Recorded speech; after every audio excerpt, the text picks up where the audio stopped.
Sovereign's entrance, where Sir John Reith, the Director-General of the BBC, was waiting.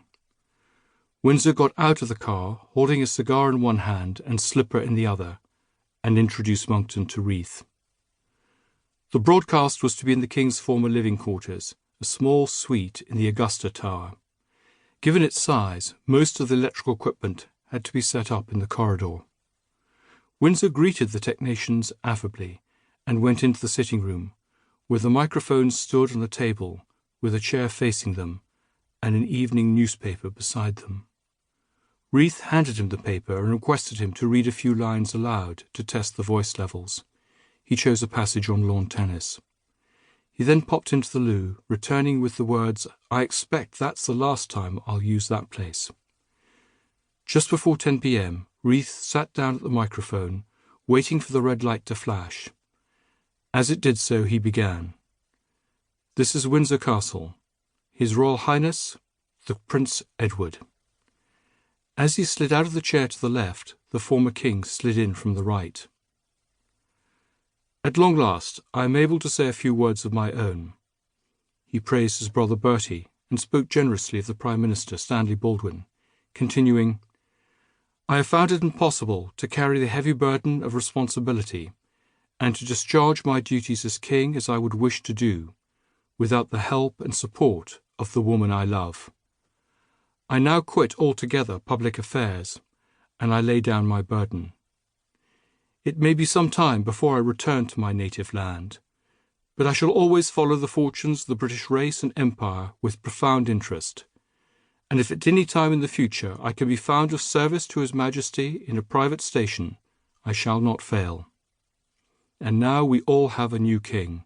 I wish him and you, his people, happiness and prosperity with all my heart.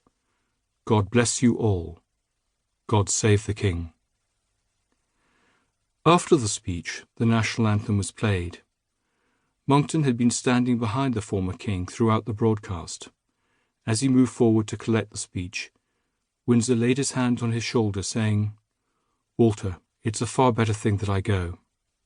At Chartwell, Winston Churchill, who had tried so hard to prevent the abdication, was in tears as he listened. Wallis Simpson listened to the broadcast in the sitting room at Villers-le-Veil, the home of her friends Herman and Catherine Rogers in Cannes, where she had taken refuge a few weeks earlier. "I was lying on the sofa with my hands over my eyes, trying to hide my tears," she later remembered.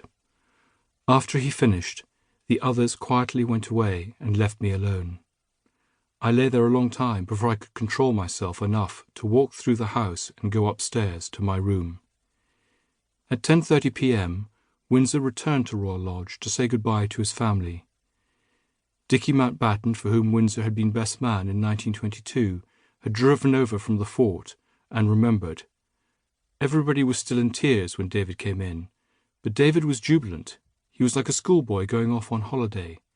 "It's all over," he kept saying. "It's finished, thank God." Queen Mary and the Princess Royal left first at 11:30 p.m. Chips Channon, basing his diary entry on a conversation with Monckton a few days later, wrote that Queen Mary, ever magnificent, was mute and immovable, and very royal, and thoughtfully left off her mourning black for the evening so as not to cast more gloom. Half an hour later, Windsor said his final goodbyes, and the four brothers walked to the door. The Duke of Kent, his eyes swollen from crying, sobbed, "It isn't possible. It isn't happening." George VI later remembered, "We kissed, parted as Freemasons, and he bowed to me as his king." Windsor bent over the new king and declared, "God bless you, sir. I hope you will be happier than your predecessor," and disappeared into the night, leaving the royal family speechless. Accompanied by Chief Inspector David Storier, his personal protection officer, Windsor was driven in heavy rain to Portsmouth by Ladbroke. Arriving at 1:30 a.m. at the main, not Unicorn Gate, they struggled to find the royal jetty. It seemed symbolic. A naval guard with rifles and fixed bayonets had been paraded for hours on the cold, dark and deserted quayside.